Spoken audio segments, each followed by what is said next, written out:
Bom dia, gente, tudo bem? Bom, ontem nós tivemos uma reunião importante com o governador Eduardo Leite e com o secretário de Defesa Civil do Estado, o Arthur Lemos, uma reunião que aconteceu na sede do Ministério Público do Estado, uma reunião que foi liderada pelo Felipe Russowski e pelo José Renato Hopp.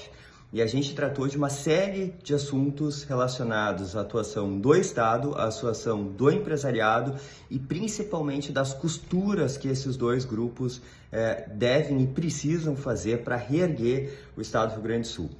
Não há nenhum tipo de confidência, não há nenhuma informação que não possa ser explorada por todos, muito pelo contrário, acho que é um momento que precisa de muita comunicação, de muita transparência, tá todo mundo louco para ter informações, né? E eu acho que é nosso dever aqui, então, compartilhar um pouco daquilo que foi conversado. E foi muito importante que a palavra de abertura, o próprio governo pediu que fosse da iniciativa privada, e aí o Felipe Russowski tomou a palavra e abriu a nossa reunião propondo uma convergência muito grande do governo estadual, governo municipal e demais entidades, órgãos, grupos de trabalho, etc., com a iniciativa privada e colocando a iniciativa privada e principalmente aquele grupo de empresários, os quais estávamos reunidos ontem, à disposição do governo estadual para trabalhar junto e colaborar com uma série de desafios que o governo deve enfrentar. Acho que foi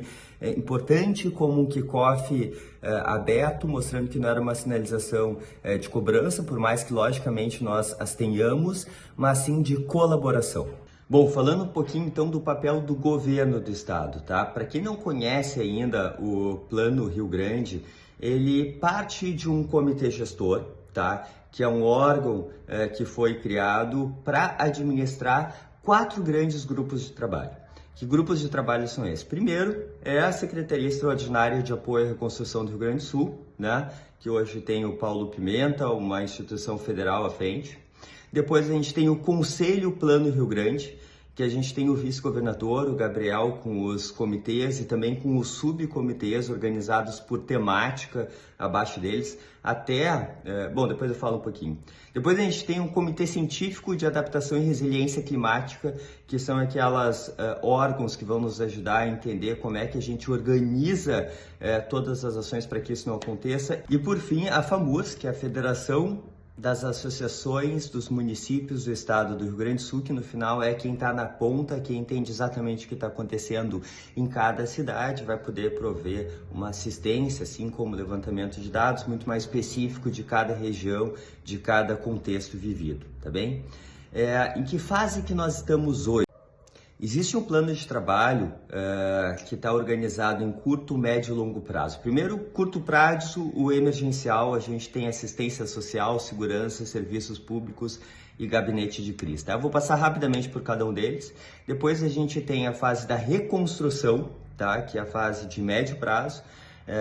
E aqui também, logicamente, considera reformas, então a gente tem habitação, infraestrutura e economia. E, por fim, o RS do futuro, que é o plano de longo prazo. De novo, eu tenho batido muito no assunto oportunidade, em que percebe em que trata das oportunidades de desenvolvimento econômico. Muito importante que tanto as ações de médio e longo prazo, que é a fase de reconstrução e RS do futuro, a gente tem mapeamento de oportunidades de captação de recursos financeiros, porque a gente precisa de subsídio econômico e financeiro para protagonizar todas essas mudanças necessárias. E dando sequência, gente, eu acho que é importante a gente contextualizar o momento que nós estamos agora, tá? Logicamente foi uma reunião muito longa, 2 horas e meia de discussão, mas eu fiz algumas anotações que eu entendi que eram importantes, eu mesmo guardar para registro, mas também aproveito para compartilhar aqui, porque nós estamos no momento atual de diagnóstico de tudo que está acontecendo, porém a gente já tem uma série de ações sendo endereçadas, então não quer dizer que a gente tem um diagnóstico, que a gente não está já iniciando as ações, isso já está acontecendo, por exemplo, uma série de pontes que já estão em fase de licenciamentos e reconstruções, etc. Tá?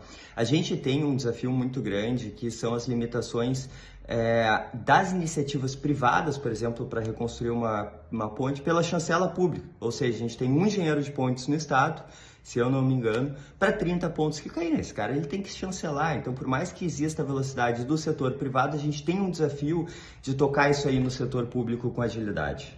Sobre isso, eu acho que também é importante a gente reforçar que a gente já teve uma flexibilização das regras de licitação aprovada pela PGR, que é um órgão federal, tá? E também uma série de inícios de pedidos de empréstimos internacionais, porque no final das contas o número ainda não se tem, tá? O governador acho que ancorou muito errado aqueles 19 bilhões de reais, porque vai ser muito mais. Só para vocês terem uma ideia, tá? O governo de Nova Orleans, quando teve a cheia do rio Mississippi, lá no Katrina, etc., uma cidade de 500 mil habitantes, eles já gastaram 19,5 bilhões de dólares somente no sistema, que é o sistema que copia a Holanda, né? A Holanda também conhecido como Países Baixos, porque tem 2/3 da sua terra abaixo do nível do mar. Tá? Assim como outros 30 bilhões de dólares em ações indiretas de mobilizar e reestruturar o desenho demográfico da cidade, etc. Então, é muita grana. Tava também o Fernando Lemos, que trouxe a possibilidade do levantamento de um FDIC, para quem não sabe, é um fundo de direito creditório, de 5 bilhões de reais via Banrisul, e foi interessante que logo que ele anunciou essa oportunidade, o Henry Chazan, que é presidente do Sindicato dos Hospitais do Rio Grande do Sul, já levantou a mão e disse assim, olha, a gente precisa de dinheiro porque a gente tem uma situação hospitalar que está quase em colapso, né?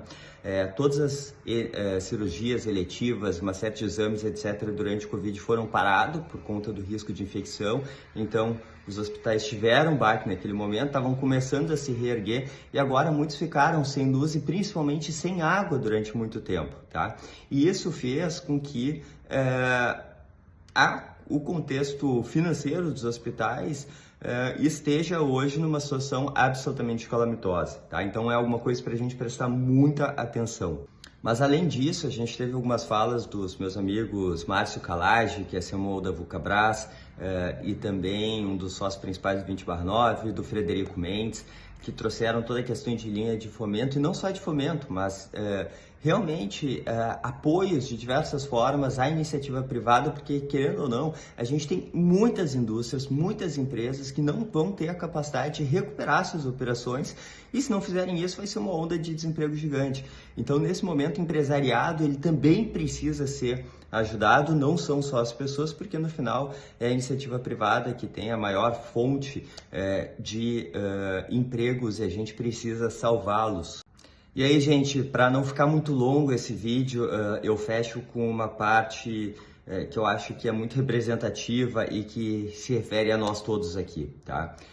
O furacão Katrina em Nova Orleans, o cenário ele foi muito desafiador, mas o nosso aqui ele foi muito maior, tá?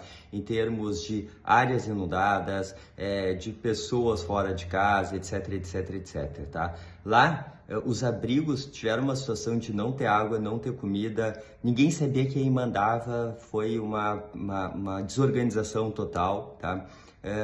E aqui a gente teve melhor organização dos abrigos, muito por conta também da iniciativa privada, mas principalmente o trabalho do voluntariado gaúcho e das outras pessoas que vieram de outros estados, que eu até já aproveito aqui para agradecer, fizeram muito, muito a diferença. Então, gente, fecha aqui esse vídeo com agradecimento para todo mundo que trabalhou na linha de frente, entrando na água, ajudando na logística, captando recursos e que segue trabalhando. Essa é uma guerra que vai ser muito longa, a gente tem, 6, 7 meses para o fim do mandato dos vereadores e prefeitos, depois a gente tem mais 2 anos e pouco para o fim do governo estadual, e também os representantes, né, Senado e Câmara dos Deputados lá em Brasília. Então é algo que vai ser muito longo e a gente vai precisar da convergência daqueles que não vão mudar de lugar, ou seja, da sociedade e dos empresários atuando juntos de uma forma alinhada, com governança, etc., para que a gente tenha uma sequência de todos os episódios mais eficiente possível. Gente, espero ter ajudado. Se tiverem alguma questão aí, por favor, fico super à disposição, tá bom? Um obrigado, bom dia a todos.